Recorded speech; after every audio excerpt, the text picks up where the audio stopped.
Price lord. ದೇವರ ಅತಿ ಪರಿಶುದ್ಧ ನಾಮಕ್ಕೆ ಸ್ತೋತ್ರವಾಗಲಿ. ಮತ್ತೊಂದು ದಿನವನ್ನು ಕಾಣುವಂತೆ ದೇವರು ನಮಗೆ ಕೃಪೆ ಮಾಡಿದ್ದಕ್ಕಾಗಿ ಸ್ತೋತ್ರ.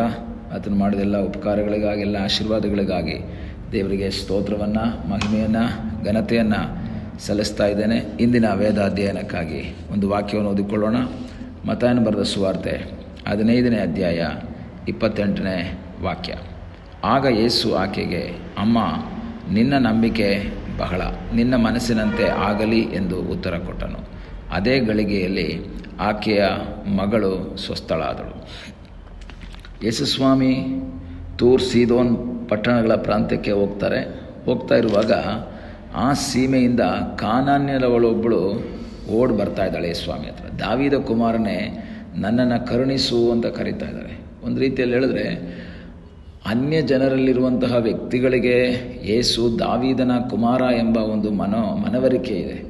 ಆದರೆ ದುಃಖಕರ ಅಂದರೆ, ಮಹಾಯಾಜಕರು, ಪರಿಸಾಯರು, ಸದ್ದುಕಾಯರು ಹೇಳ್ತಾರೆ, ನೀನು ಬಡಗಿ ಮಗ, ನೀನು ಮರಿಯಳ ಮಗ, ನೀನು ಯೋಸೇಫನ ಮಗ, ಈ ರೀತಿಯ ಮಾತುಗಳನ್ನು ಹೇಳೋದನ್ನು ನಾವು ನೋಡ್ಬೋದು. ಆದರೆ ಇವಳು ಓಡಿ ಬಂದು ಯೇಸುಸ್ವಾಮಿಗೆ ಹೇಳ್ತಾಳೆ, ಸ್ವಾಮಿ, ನನ್ನ ಮಗಳಿಗೆ ದೆವ್ವದ ಕಾಟ ಆಗಿದೆ, ದಯವಿಟ್ಟು ನೀನು ಕರುಣಿಸು ಅಂತ. ಆದರೆ ಯೇಸು ಏನೂ ಉತ್ತರ ಕೊಡಲಿಲ್ಲ.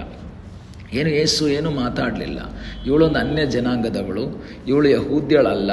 ಆದ್ದರಿಂದ ಯೇಸು ಏನೂ ಮಾತಾಡ್ದಲೇ ಅಲ್ಲಿಂದ ಹೋಗ್ತಾ ಇರಬೇಕಾದ್ರೆ ಇವನಿಗೆ ಬಹಳ ಒಂದು ವೇದನೆಯ ಅನುಭವ. ನಾವು ಅಲ್ಲಿಂದ ಏನು ಮಾಡಿಬಿಡ್ತಿದ್ವಿ, ದೂರ ಹೋಗ್ಬಿಡ್ತಿದ್ವಿ. ವೇದನೆಯ ಅನುಭವ ನಮಗೆ ಉಂಟಾಗುತ್ತೆ. ನಾವೊಬ್ಬರಿಗೆ ಒಂದು ಮಾತಾಡಿದಾಗ ರೆಸ್ಪಾನ್ಸ್ ಬರಲಿಲ್ಲ ಅಂದರೆ, ನಾವೊಂದು ರಿಕ್ವೆಸ್ಟ್ ಮಾಡಿದಾಗ ಅಲ್ಲಿಂದ ನಮಗೊಂದು ಒಳ್ಳೆ ರೆಸ್ಪಾನ್ಸ್ ಬರಲಿಲ್ಲ ಅಂದರೆ ನಮಗೆ ದುಃಖ ಆಗುತ್ತೆ, ನಮಗೆ ಬೇಸರ ಆಗುತ್ತೆ. ನಾವು ಅಲ್ಲಿಂದ ಮತ್ತೆ ಅವ್ರ ಹತ್ರ ಮಾತಾಡೋದಕ್ಕೆ ಇಷ್ಟಪಡೋದೇ ಇಲ್ಲ. ಆದರೆ ಅವಳು ಒಂದು ರೀತಿಯಲ್ಲಿ ನಿರಾಶೆಯಿಂದ ಹಿಂದೆ ಹೋಗದೆ ಅವಳು ಕೂಕ್ಕೊಂಡು ಬರ್ತಾನೇ ಇದ್ದಾಳೆ. ಕಾರಣ, ನನ್ನ ಅಭಿಪ್ರಾಯದಲ್ಲಿ ಅವಳು ಅನೇಕ ಕಡೆಗಳಿಗೆ ಹೋಗಿರ್ಬೋದು, ಎಲ್ಲೂ ಪರಿಹಾರ ಆಗಿಲ್ಲ, ತನ್ನ ಮಗಳಿಗೆ ಬಿಡುಗಡೆ ಆಗಿಲ್ಲ. ಈಗ ಅವಳು ತನ್ನ ವೇದನೆ ಹಂಚ್ಕೊಳ್ಳೋದಕ್ಕಿರುವಂಥ ಒಂದೇ ಒಂದು ಸ್ಥಳ, ಅದು ಯೇಸುವಿನ ಬಳಿ ಅಂತ ಗೊತ್ತಾಯಿತು. ಯೇಸುವಿನ ಬಳಿಯಲ್ಲಿ ತನ್ನ ದುಃಖವನ್ನು ಹಂಚ್ಕೊಳ್ಳುವುದಕ್ಕಾಗಿ ಅವಳು ಹೋಗ್ತಾ ಇದ್ದಾಳೆ. ಆಗ ಯೇಸುವಿನ ಬಳಿಯಲ್ಲಿ ತನ್ನ ವೇದನೆ ಹಂಚ್ಕೊಳ್ಳೋಕೆ ಬಂದರೆ ಯೇಸುಸ್ವಾಮಿ ಏನು ಮಾತಾಡಲಿಲ್ಲ. ಆದರೆ ಅವಳು ಹಿಂದೆ ಕೂಕ್ಕೊಂಡು ಬರ್ತಾನೇ ಇದ್ದಾಳೆ, ಕೂಕ್ಕೊಂಡು ಹೋಗ್ತಾನೇ ಇದ್ದಾಳೆ. ಹೀಗೆ ಹೋಗ್ತಾ ಇರಬೇಕಾದ್ರೆ ಶಿಷ್ಯರು ಹೇಳ್ತಾ ಇದ್ದಾರೆ, ಸ್ವಾಮಿ, ಅವಳು ಕೂಕ್ಕೊಂಡು ಬರ್ತಾ ಇದ್ದಾಳೆ, ಅವಳನ್ನ ಕಳಿಸ್ಬಿಡು. ಒಂದು ರೀತಿಯಲ್ಲಿ ಶಿಷ್ಯರು ಹೇಳಿರ್ಬೋದು, ಆಯಿತು ಸುಮ್ಮನಿರಮ್ಮ, ಆಯಿತು ಹೋಗಮ್ಮ ಅಂತ ಹೇಳಿದ್ರು ಸಹ ಅವಳು ಅದಕ್ಕೆ ಕಿವಿಗೊಡೋಕ್ಕೆ ತಯಾರಾಗಲಿಲ್ಲ. ಅವಳು ಅದನ್ನು ಕಿವಿಗೊಡೋಕ್ಕೆ ತಯಾರಾಗದೇ ಇದ್ದಾಗ ಅವಳನ್ನು ಕಳಿಸ್ಬಿಡುವುದಕ್ಕಾಗಿ ಏನು ಮಾಡ್ತಾ ಇದ್ದಾರೆ, ಯೇಸುವಿಗೆ ಹೇಳ್ತಾ ಇದ್ದಾರೆ. ಯೇಸುವಿಗೆ ಹೇಳೋದಕ್ಕಾಗಿ ಯೇಸು ಅಲ್ಲಿ ಬಂದು ಅವಳಿಗೆ ಹೇಳ್ತಾ ಇದ್ದಾರೆ, ತಪ್ಪಿಸಿಕೊಂಡ ಕುರಿಗಳಂತಿರುವ ಇಸ್ರಾಯೇಲ್ನ ಮನೆತನದವರ ಬಳಿಗೆ ಹೊರತು ಮತ್ತಾರ ಬಳಿಗೂ ನಾನು ಕಳುಹಿಸಲ್ಪಟ್ಟವನಲ್ಲ. ನಾನು ಇಸ್ರಾಯೇಲರನ್ನು ರಕ್ಷಿಸುವುದಕ್ಕೆ ಬಂದಿದ್ದೇನೆ, ಅವರ ಯೋಗಕ್ಷೇಮವನ್ನು ನೋಡುವುದಕ್ಕೆ ಬಂದಿದ್ದೇನೆ, ಅವರಿಗೆ ಸಹಾಯ ಮಾಡುವುದಕ್ಕಾಗಿ ನಾನು ಬಂದಿದ್ದೇನೆ ಹೊರತು ನಿಮಗಲ್ಲ, ಅಥವಾ ಅನ್ಯ ಜನರಾದಂಥ ನಿಮಗೆ ಸಹಾಯ ಮಾಡುವುದಕ್ಕೆ ನಾನು ಬಂದಿಲ್ಲ. ನಾನು ಸ್ವಂತದವರ ಬಳಿಗೆ ಬಂದಿದ್ದೇನೆ. ಆದರೆ ಅವಳ ನಂಬಿಕೆ ನಾವು ನೋಡ್ತೀವಿ.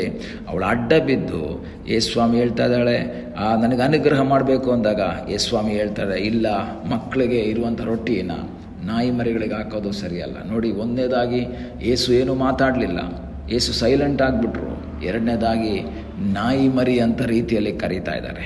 ನಾಯಿ ಮರಿ ನಾನು ಕೊಡಬೇಕಾಗಿ ನನ್ನ ಮಕ್ಕಳಿಗೋಸ್ಕರ ಬಂದಿದ್ದೇನೆ, ಅದನ್ನು ನಾಯಿ ಮರಿಗೆ ಕೊಡಲ್ಲ ನಾನು. ನೋಡಿ, ಎಂಥ ಒಂದು ವೇದನೆಯ ಅನುಭವ. ಯೇಸುಸ್ವಾಮಿ ಆ ಮಾತನ್ನು ಹೇಳಿದಾಗ ನಾವಾಗಿದ್ದರೆ, ಸಾಧಾರಣ ಯಾರಾದರೂ ಆ ಥರ ನಮ್ಮನ್ನು ನಾಯಿ ಅಂತ ಕರೆದ್ರೆ ನಮಗೆ ಭಾಳ ಬೇಸರ ಆಗುತ್ತೆ. ನಾಯಿ ಮರಿಗೆ ಹಾಕೋಕ್ಕಾಗಲ್ಲ, ಅದರ ಅರ್ಥ ನೀವು ನಾಯಿಗಳು, ನಿಮಗೆ ಕೊಡೋಕ್ಕಾಗಲ್ಲ ಅಂತ ಯೇಸುಸ್ವಾಮಿ ಮಾತಾಡಿದಾಗ, ಅಥವಾ ಅನ್ಯ ಜನರು ನೀವು ಈ ಒಂದು ಆಶೀರ್ವಾದಕ್ಕೆ ಅರ್ಹರಲ್ಲ, ಯೋಗ್ಯರಲ್ಲ, ಅಥವಾ ನಾನು ನಿಮಗೆ ಆಶೀರ್ವಾದ ಕೊಡೋಕ್ಕಲ್ಲ ಬಂದಿರೋದು ಅಂತ ಹೇಳಿದಾಗ ಅಲ್ಲಿ ನಾವು ನೋಡ್ತಾ ಇದ್ದೀವಿ, ಯೇಸುವಿನ ಆ ಒಂದು ಮಾತಿಗೂ ಸಹ ಅವಳೇನಾಗಲಿಲ್ಲ, ನಿರಾಶಲಾಗಲಿಲ್ಲ.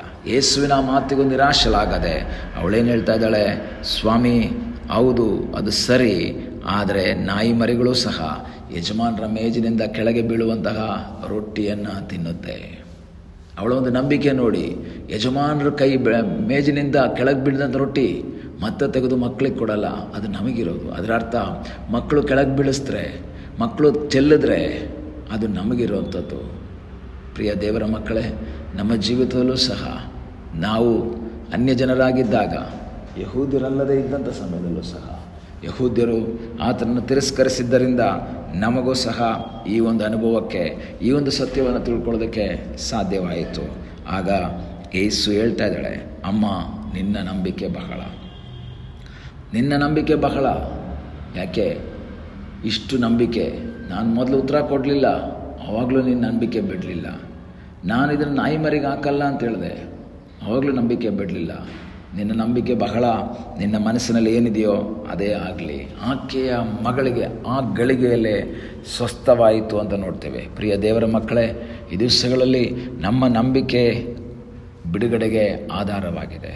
ನಾವು ನಂಬಿಕೆಯಲ್ಲಿ ದೃಢವಾಗಿದ್ದಾಗ ನಮಗಾಗಿ ಅದ್ಭುತವನ್ನು ಮಾಡುವ ಒಬ್ಬ ಸರ್ವಶಕ್ತನಾದ ದೇವರಿದ್ದಾನೆ. ಇವಳು ನಂಬಿಕೆಯಲ್ಲಿ ದೃಢವಾಗಿದ್ದುಕೊಂಡು, ನಂಬಿಕೆಯಲ್ಲಿ ಬಲವಾಗಿದ್ದುಕೊಂಡು ಅವಳು ದೇವರ ಸನ್ನಿಧಾನದಲ್ಲಿ ಬಂದಾಗ, ಯೇಸು ಹತ್ರ ಬಂದಾಗ ಅವಳ ಜೀವಿತದೊಂದು ಬಿಡುಗಡೆಯಾಗಿದ್ದ ರೀತಿಯಲ್ಲಿ ನಾವು ನಂಬಿಕೆಯಲ್ಲಿ ಹೆಚ್ಚಾಗಿರೋಣ. ಒಂದು ವೇಳೆ ನಮ್ಮ ಬೇಡಿಕೆಗೆ ಸ್ಪಂದನೆ ಸಿಗದೇ ಇರ್ಬೋದು, ಬಿಡುಗಡೆ ಆಗದೇ ಇದ್ರೂ ಸಹ ನಿರಾಶರಾಗದೆ ದೃಢವಾಗಿ ಮುನ್ನುಗ್ಗುವಂತೆ ದೇವರ ಸಹಾಯ ಮಾಡಲಿ. ಪ್ರಾರ್ಥನೆ ಮಾಡೋಣ. ನಮ್ಮನ್ನು ಬಹಳವಾಗಿ ಪ್ರೀತಿ ಮಾಡುವ ಯೇಸುವೆ, ಸಮಯಕ್ಕಾಗಿ ಸ್ತೋತ್ರ. ಮತ್ತೊಂದು ಸಾರಿ ನಮ್ಮನ್ನೇನು ಒಪ್ಪಿಸಿಕೊಡ್ತೇವೆ. ನಂಬಿಕೆಯಲ್ಲಿ ದೃಢವಾಗಿ ನಿಂತು ನಿನಗಾಗಿ ಜೀವಿಸುವ ಹಾಗೆ ಕರ್ತನೇ ನಿನ್ನ ಕೃಪೆ ಮಾಡು ಎಂಬುದಾಗಿ ನಾವು ಪ್ರಾರ್ಥಿಸ್ತಾ ಇದ್ದೇವೆ. ನಿನ್ನ ಕೃಪೆಯಲ್ಲಿ ನಮ್ಮನ್ನು ಮರೆಮಾಡಪ್ಪ. ನಂಬಿಕೆಯಲ್ಲಿ ಕುಂದಿ ಹೋಗದೆ, ನಿರಾಶರಾಗದೆ ನಿನ್ನ ಮುಖವನ್ನು ನೋಡುತ್ತಾ ಮುಂದೆ ಸಾಗುವಂತೆ ಕರ್ತನೇ ಕೃಪೆ ಮಾಡು. ಪ್ರಾರ್ಥನೆಯನ್ನು ಕೇಳಿದ್ದಕ್ಕಾಗಿ ನಿನಗೆ ಸ್ತೋತ್ರ. ಯೇಸುವಿನ ಮುದ್ದಾದ ಹೆಸರಿನಲ್ಲಿ ಬೇಡಿಕೊಳ್ಳುತ್ತೇವೆ ನಮ್ಮ ಪ್ರೀತಿಯ ತಂದೆಯೇ. ಆಮೇನ್. God bless you.